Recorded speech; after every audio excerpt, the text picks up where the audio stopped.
Welcome back, everybody, to the Relative Bitch Podcast. We are back for another episode. Oh, we have a special guest.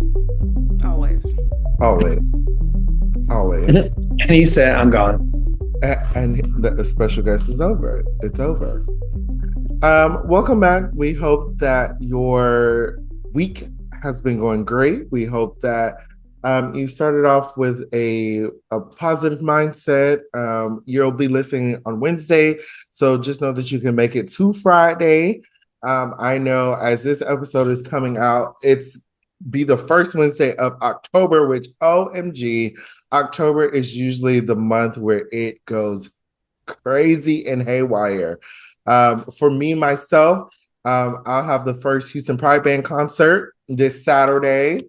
So that will happen. Then I have a middle school concert after that. You know, auditions are happening for my kids. So it's just like in the first week of October, it goes crazy. For all my marching band people out there, best of luck to you as you go off to all the competitions in October.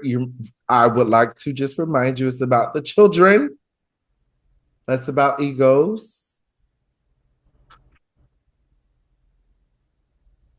And what's that for, Michael? Finish your monologue. See, that's why some of you get so angry after competition because your ego is in it and not the children. Because I would love to just say this, and I have to come on here and say this yearly, sometimes bi-yearly, sometimes every monthly, and just say, if it wasn't for the children, you would not have a job. So I would put that first over I need to come first or second or third. Well, child, how about this? Does your last year flute player, did they have a good time? Mm-hmm. Because guess what? If they did and they're not coming back, then guess what? It's going to get smaller. And the principals going to get you that pink sheet. We all know that pink sheet. Ooh. We will go ahead and like you to find employment somewhere else.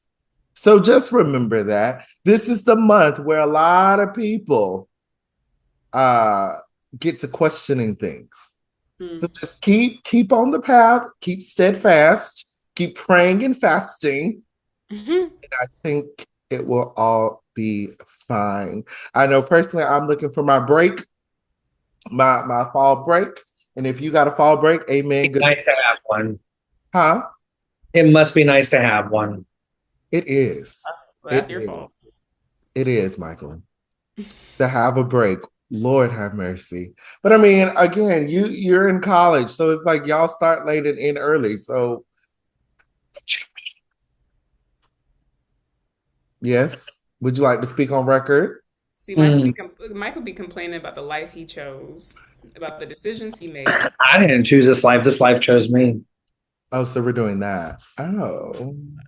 It's on my Live Laugh Love poster in my hallway. Jesus. Well, my God, I mean, you also you're always with the high school girls. So let me just say a story. So I think Anthony was about to be like, when you teach college, you can take any day off. Well, but here's my story. So on this past Friday, we did the middle school night with the children, took them to a football game. Oh my Lord. There's a reason I left high school, and it's really because football and no, I don't want to be there. I don't love the activity. Gotta go. Too much time. So I get home and I'm like, oh, my feet is tired, my back tired, my voice is gone, my energy is all expelled, you know. And then Michael says, oh my gosh, you know how like you had to go to a football game? I chose to go to a high school football game. I did. I found my way there and then found my way downtown. And then I found my way to Chattanooga. So those are, again, decisions that you made. Correct. Oh, I'm not complaining about that. I'm complaining that I ain't got a fall break. You could have more breaks. You could. Literally out. Stop doing so much. Literally, guess what? Guess what's Okay, I'm gonna send my credit card invoices to y'all. Girl, you better make your taste your actual level. Sound like you living above your Nope. Ooh. means. Well, look, Mike, I'm gonna tell you right now, if you send a credit card over here, you might as well be ready for the federal government Ah, to come over there with you. Because I ain't got nothing. Hey, you gonna find me? I'm gonna go remote. I'm gonna go cash only. Oh, so never mind. Let me not make that joke. Let me not. Let me not. Let me not. Not make that joke, especially now, girl. We real close to McCarthyism up in this his house. Not McCarthyism. Well, y'all Um, was started by that in high school. for girl. shout out to all the APUS students. Come on, hey, push. Hey, push. Shout out to them. Which is funny because I was watching on TikTok and they were like, how people, you can tell people did not take A push seriously because like all the like recent ads, the jeans ad, like Sydney Sweeney has great jeans, those. And was like, if you were in A push, you would fail a DBQ because this is true propaganda. What? You weren't an A push. Hell no. Oh, wait, APs are scams, and more people need to realize that. I mean, no. First of all, no. APs are literal scams. First of all, look, the content was fine. Now, with the whole getting credit for college, I can see the APs are scams. Just dual enroll. Yes, I agree. Don't miss out on band or choir or orchestra. That's why I didn't dual enroll personally, because that would have took my periods for band, choir, and music theory. Yeah. And I wasn't going to do that. So APs was what I did. And for all of us that were in AP classes, shout out to us because we went through some trials and tribulations. As y'all just said, y'all chose to go through trials. And we did. And did. And I stand 10 toes on that. Right. I know that's. I stand 10 toes. But that brings the point about the DBQs about, we have these things that are in front of us that is a repeat of history. Mm-hmm. And it's like completely going over our heads. It's just modernized, same propaganda from 60, 70 years ago. Right. Because I'm sorry, that little jeans ad. Girl. I didn't. I'm be honest with y'all. I never saw it. That makes sense. But if you have seen it, you know what that ad is. Go watch it. And I would say, let me tell you 3 different jeans ads to watch, so you know how jeans and certain companies are advertising. Go watch the god awful Sydney Sweeney American Eagle one, and then go watch the Gap Cat's Eye, the girl group one. That one's really cute, very dancey choreography. And then go watch the Beyonce Levi's full commercial. Is that the one where they're like, boom, boom, boom, boom? Yes.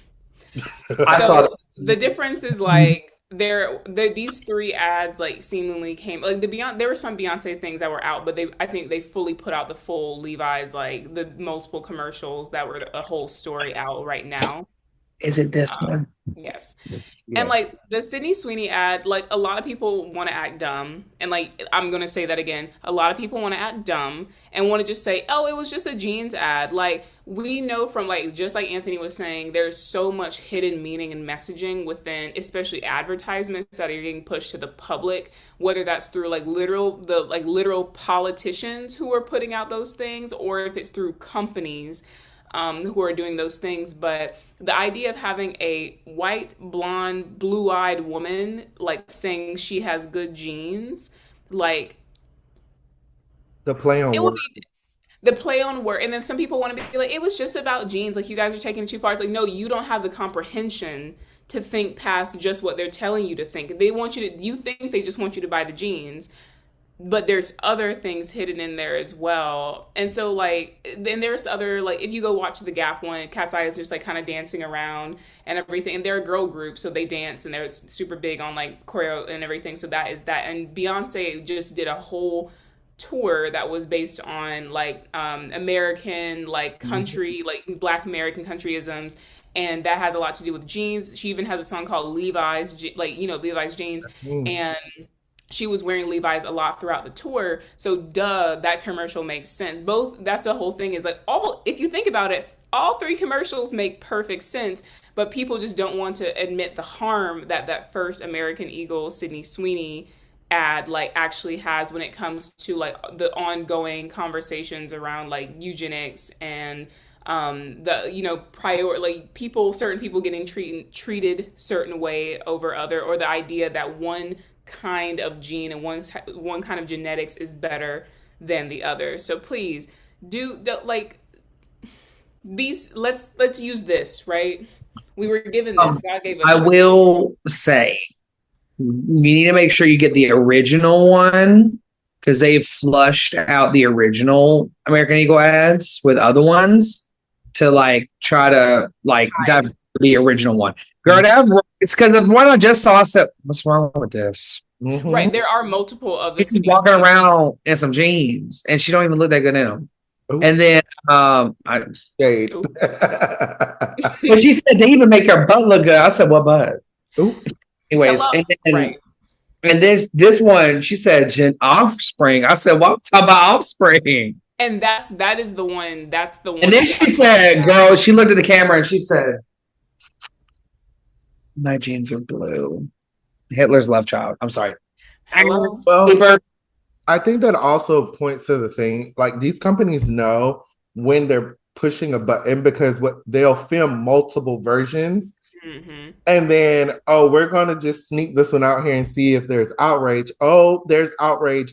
Let's now do the other B, C rolls that we had filmed anyway, so that people will forget about my jeans are better. Sydney Sweeney has good jeans.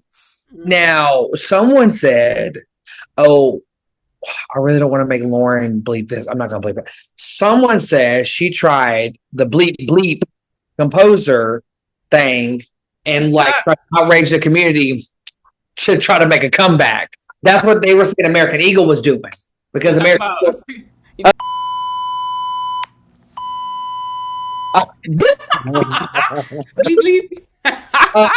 but someone said that because American Eagle stock hasn't been doing the best, that they were like, let's cause a bunch of outrage. But then because they said what's going to happen is the conservatives going to come buy our jeans. And they are dumb enough to do that. And if you're listening to this, you're dumb enough to do it. I stopped buying American Eagle jeans. American Eagle, first of all, let's be honest here. American Eagle, I don't think I ever saw, I guess they are a jean company, but like in my head, I always just saw American Eagles like, it's that store on the bottom level of the mall. Like, you just kind of miss. When I think of jean companies, I'm thinking of Levi. I'm thinking of Wrangler. Wrangler? Yes. Yeah, like, I'm thinking of those jeans. And I mean, jeans that you get, like, personally, we all know Hollister and American Eagle, they're the same company, just one is cheaper. Yeah. So I would always, look, I am no shame in my game. I'm going for the cheaper one. I'm going to Hollister. It's the same jeans with a different name on it. So no, they never fit me the same, girl. Okay. I feel like Hollister a little fat phobic. Okay. They didn't like the husky girls. 18 husky. I know that's right. Shout out 18. And he used to be like, can I just get a 19 instead? No, you're a grown man. Go ahead. But what is just so shocking is that, Lauren, as you pointed out, those 3 different versions of jean ads, how, the American Eagle ad clearly has propaganda for saying something is better than the other. Exactly. And then on the opposite side, some may argue that Beyonce is also propaganda, in which I would say, well, yeah, it is. But what is the concept of that? First of all, Levi jeans has been associated with country. And we all know we have we've delved into that on this podcast about country and its original roots coming from Black American culture.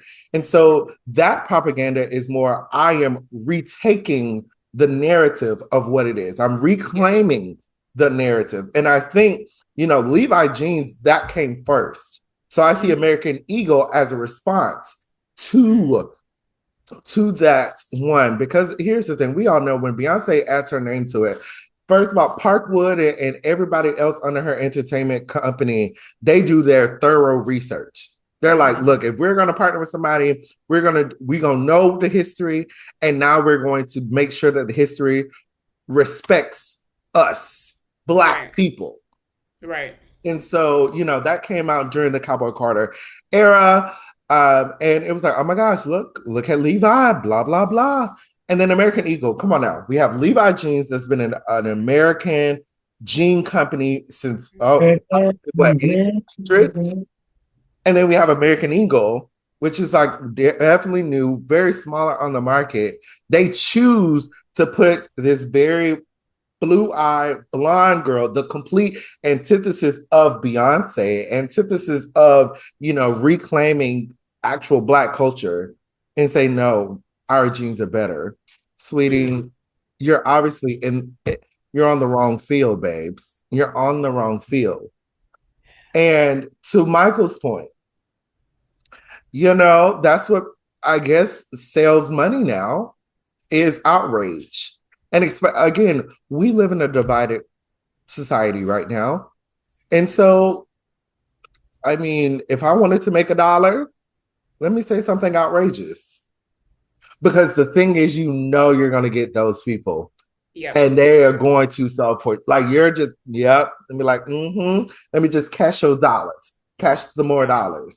That's what it's like, who was it? Bud Lights.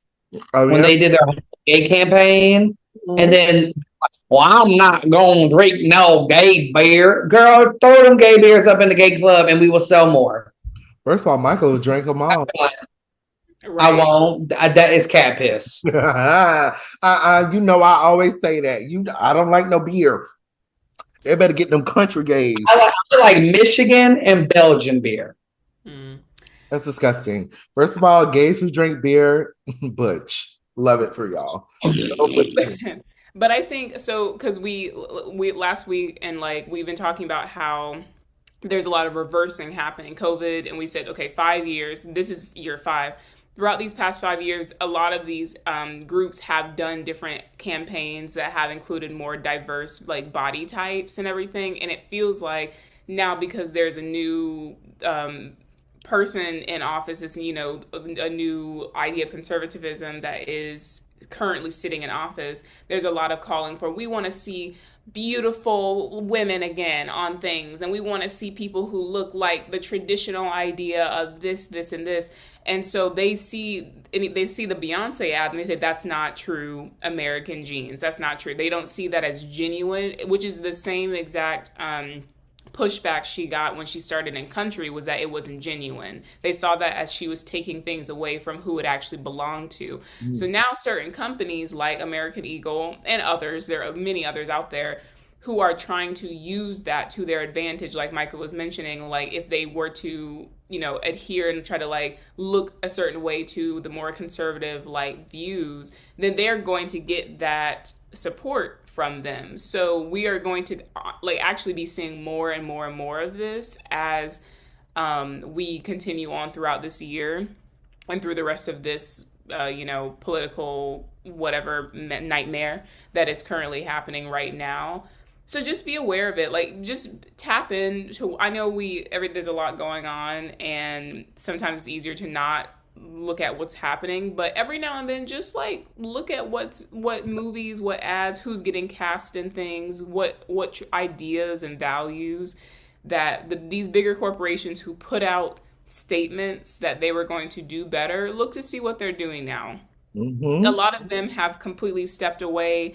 They have fired anyone in the senior level positions who had anything to do with their DEI, like, marketing and promises that they tried to make. So none of it's surprising. I think it's frustrating though when people try to deny that it's happening. It is absolutely happening because from the federal level, there are organizations who are getting their money taken away from them because they have DEI on their websites, because they specifically have funding and scholarships for marginalized communities. Those groups, artists, nonprofits are getting their money taken away from them, and they're being literally attacked because of that and not allowed to do what they want, like how they want to show up in the world. And so a lot of companies are taking that as a cue of like, oh, well, we need to go back to like traditional, what we consider traditional values and traditional roots.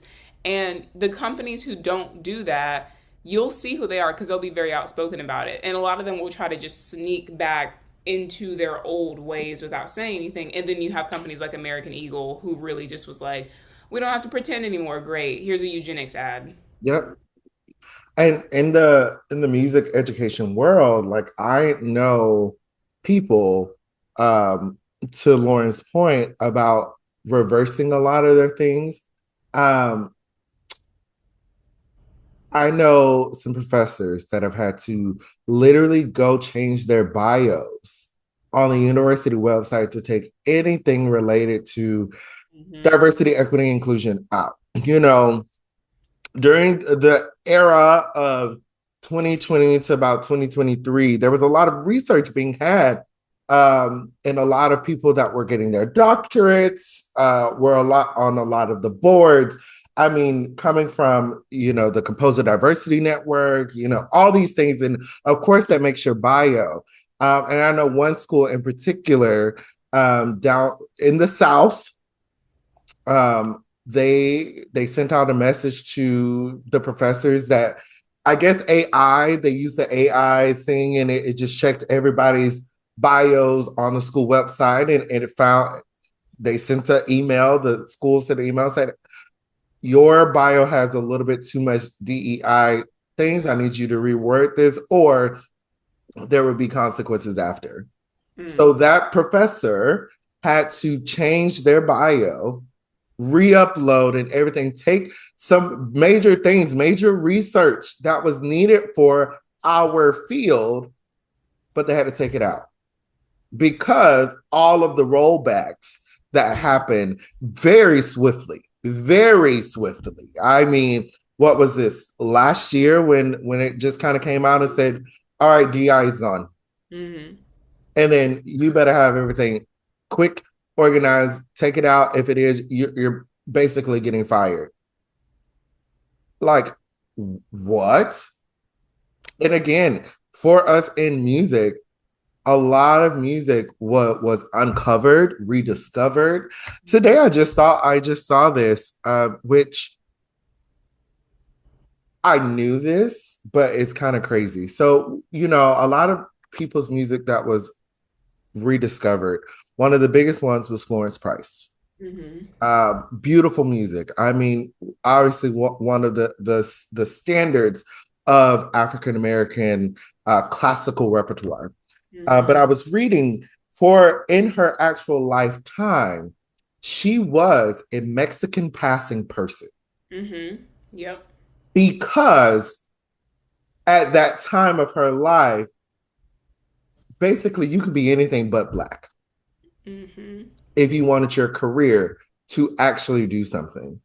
So she, during her life, passed as Mexican, which is like, when we talk about this, and some people have said this, not to me, but I've seen the discourse of like, why does it always have to be a Black versus everybody?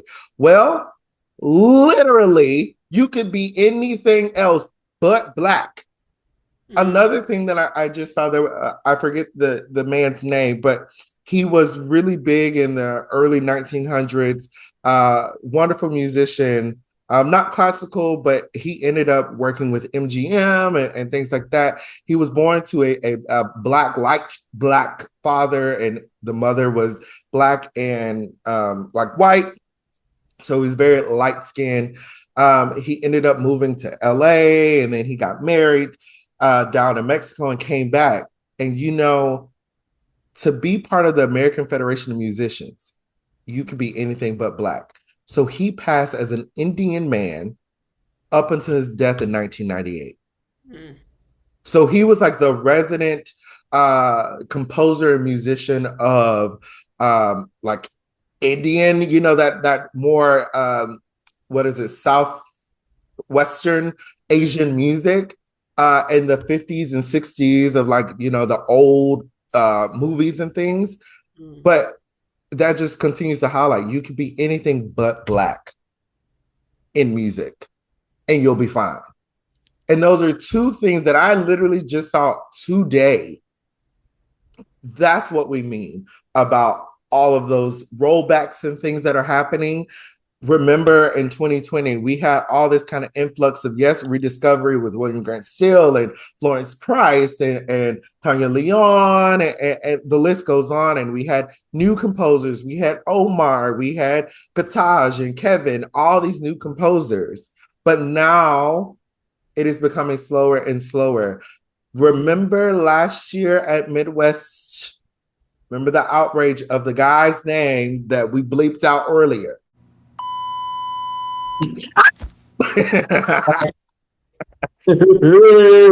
That outrage, although at the time, you know, we were like, oh, how, like what? That to me sparked a lot of snowball effects.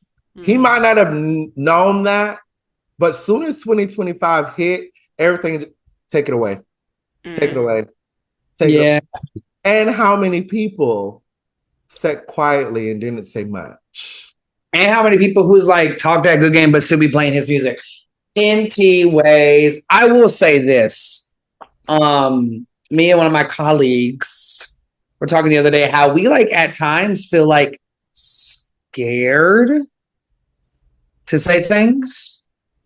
Like with what's going on in the world and stuff in our classrooms. Like not saying like in our classrooms, but in general. Like, I think we were talking about like, because like for my music appreciation class, a lot of it has to do with pop culture. And recently we were talking about the Lemonade album. Mm. Part of the Lemonade album is not just infidelity, it's the struggles of Black women in America. And so I'm like, is someone going to record me and like report me? Because I'm showing this Malcolm X speech and all this other stuff. And it's like the fact that we have to think about that. And we have to like, always ask ourselves, like, can we say this without getting fired? Because that's happening in public ed and like K through 12. Like, if you make a wrong post on your Facebook, girl, you're going to get that email. So, happened. Literally has happened. So, like, we were talking about it the other day, and I said, the fact that we had to think about this is crazy. When the other side can say whatever the freak they want to say. They can literally say death to every Black person. That's free speech. It's free speech. They can say whatever they want to. There were literal last year when ICE started, you know, really popping off. There were teachers who flat out said on their Facebook, "I hope ICE come to my school because these students can't read, they can't write." Like, that is detrimental to the students. And that teacher was able to keep their job. Maybe get a slap on the wrist. Yeah. But now when a teacher maybe America was great today because, you know, homie, no shade to him. The recent passing of the whatever that homie's name. That was completely gone. Quickly and in a hurry. That had no effect to any of the children of that school, that population. This teacher that said, "I hope ICE come here," that could have been so scary for any of those kids. Nothing was happening. That's what I mean. Why are we trying to censor? We're trying to censor the protection of people and the opening of ideas from many different cultures. But we all want this one version, this eugenics, the perfect genes, back to the perfect genes. Ooh. That's the only thing we want. We want to go back to what it looked like in the 40s and the 50s. separate but equal, I guess. No, they it's not even separate but equal anymore. They want people gone. Like everything that's the policing around with ICE, the rollouts they're doing with like how much they're going in and like these like low key, no, they're not low key. These concentration camps they are building for these people. Like at this point, they want to get rid of anyone who are they do not see as an American or who has their traditional values. And I think the thing is, we know this, right? And so I'm going to say this already, even though we have plenty of time before the next election.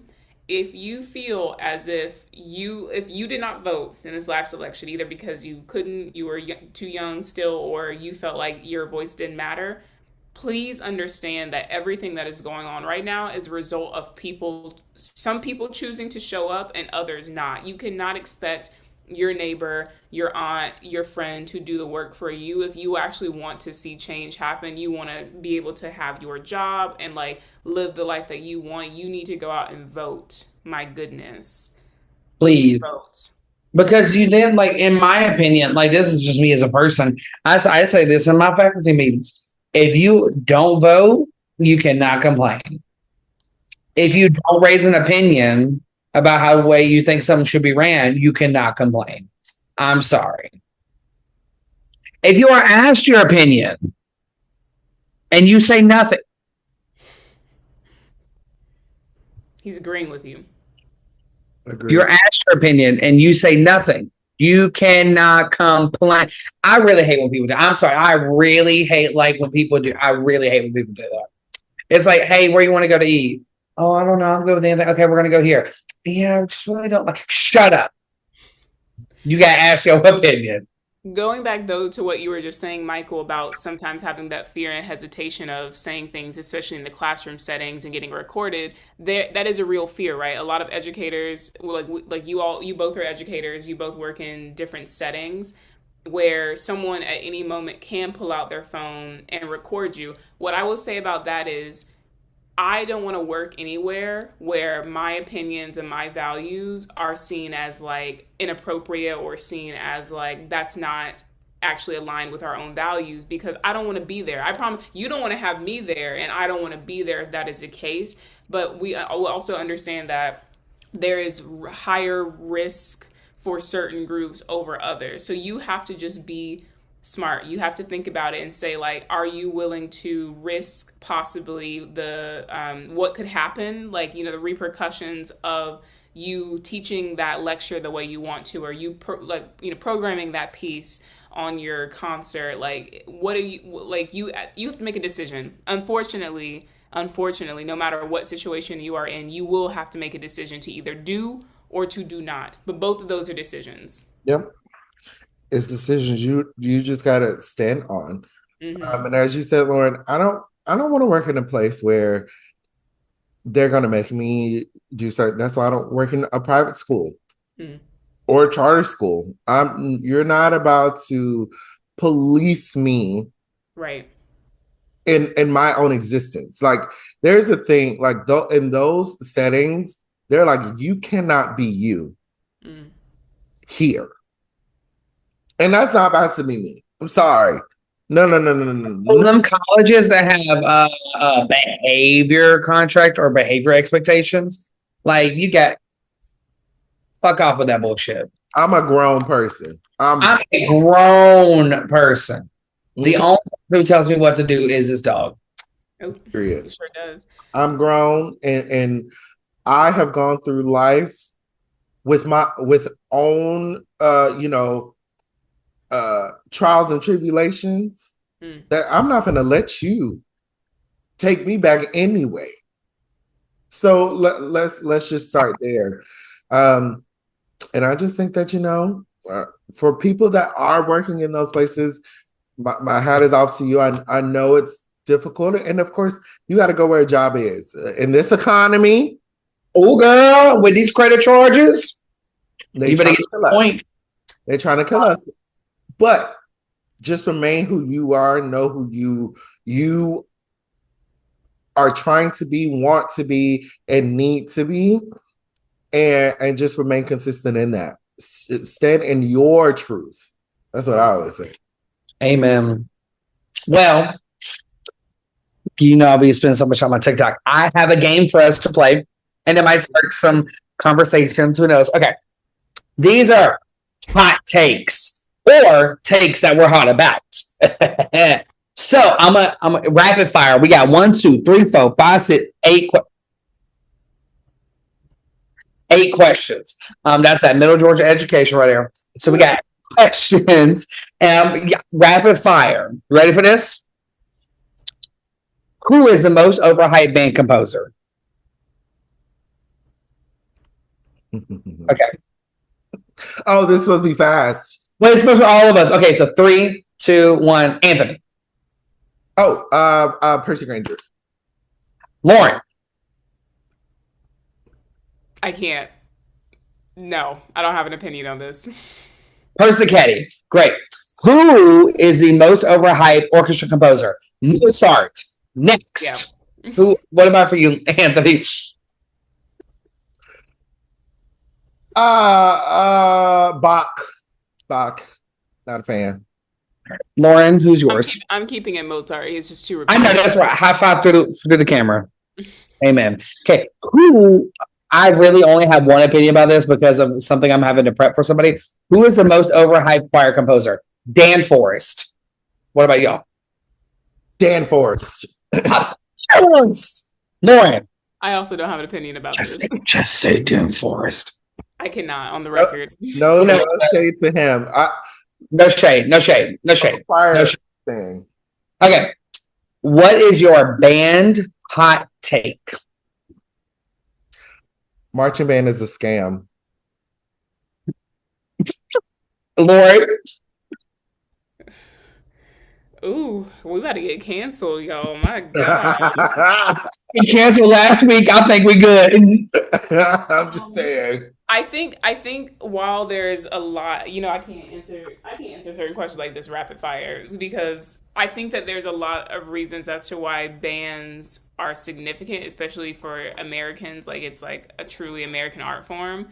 But I do think that there's a lot of intensity, specifically some educators who go a little bit too far with it, and that is a part of it that I'm like, all right, let's calm that down a little bit.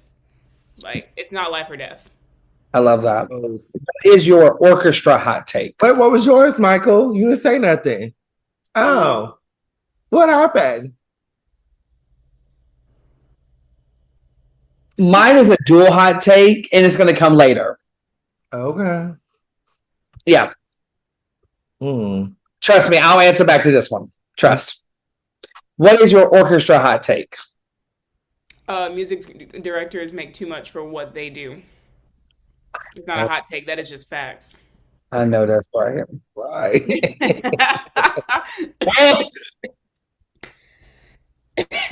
Stop doing piano and violin concertos. Top who? Stop doing violin and piano concertos is my orchestra hot take. Because you know what I do? I walk out. Ooh. This isn't my field of expertise, but I will say I would love to hear some more diverse sounds. I'm tired of hearing the concerto, then it's a big work. Where's the new stuff? Even give me the very avant-garde stuff. Let's break it up. Tired of hearing the same stuff. Amen. What is your music school hot take? Like you can talk to a student. Like, what is your music school hot take? Like, what are that kind of thing? I can go first. Mm-hmm. You don't always have to be busy.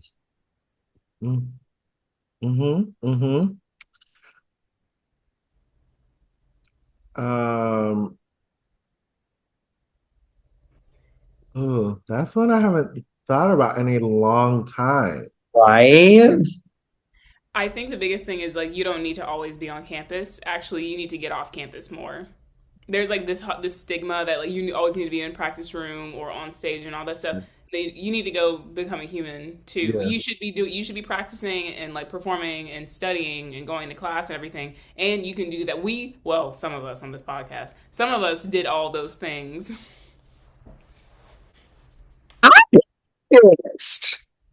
I'm not saying you didn't practice. You're talking about Anthony. No. Did I do? Wait. He was in them streets in his masters. Uh, and undergrad. Because here's the thing. Let me just stop right there. First of all, I didn't leave not one thread of being an undergrad. There is nothing in me who's like, I want to go back to undergrad. Absolutely not. Because I did all the things I was supposed to do in undergrad. I did the music thing, but I was also in the streets. I am not at the age I am saying, oh my gosh, I wish I would have done this. Girl, I did it. I did it. I had my college experience, my full college experience, and everything that came with it, from parties to some kickbacks to, practicing in the practice room until late. Like, I did it all. So I have no want or need to relive those days.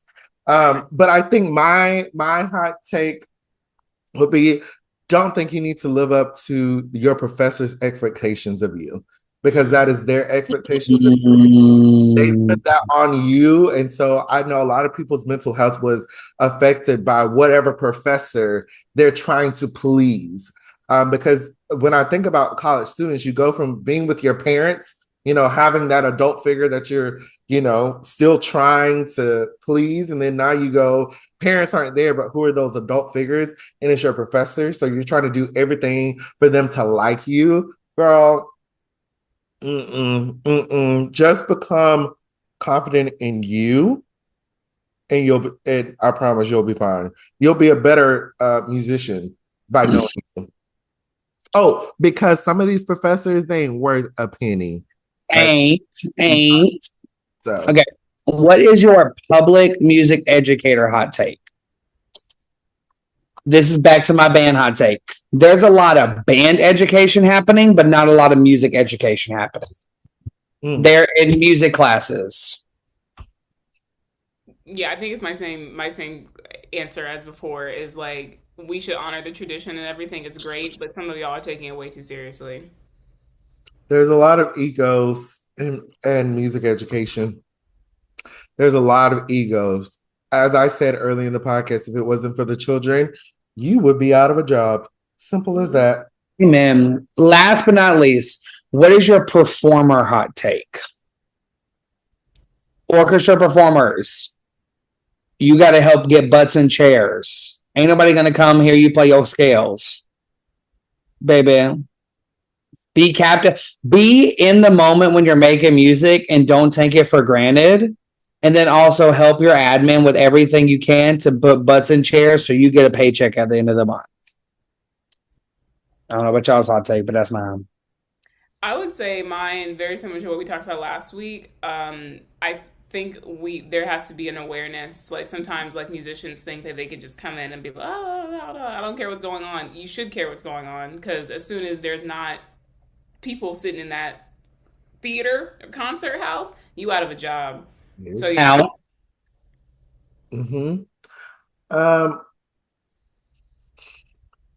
Performer hot take,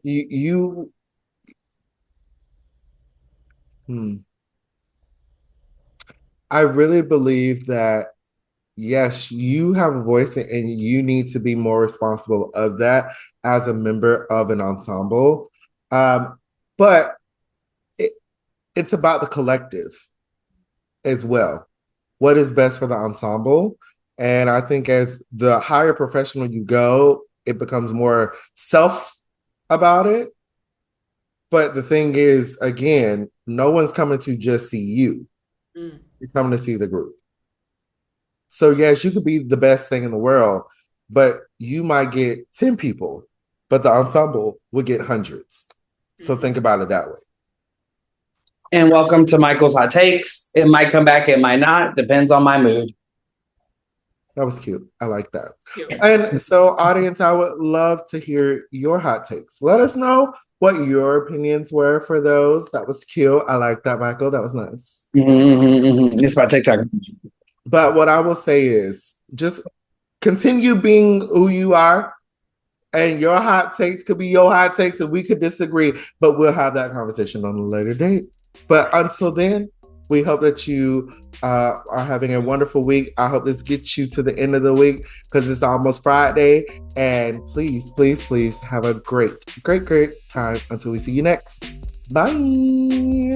Bye.